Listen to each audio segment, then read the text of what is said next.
Ay, ay ko, Pia, itong bakal, inago mo sa akin ang asawa ko! Walang niya ka! Bakit ganda? Paano magsalita na ganyan? Wala Ang yan ang asawa ko! Sa'yo na siya! Sa'yo na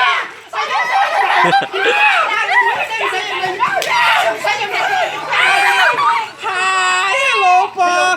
Ayan po, nagsama na po ang Diyosa Poco at ang Pia Batong Bakal, ang prinsesa ng OFW. Hello po sa mga Diyosa teams. I love you.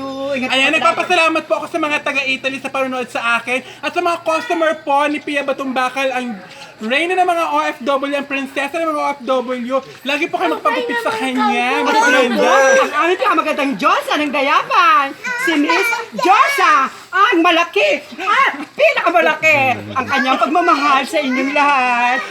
Bye! Bye! Si Francis! At ang si Carlo!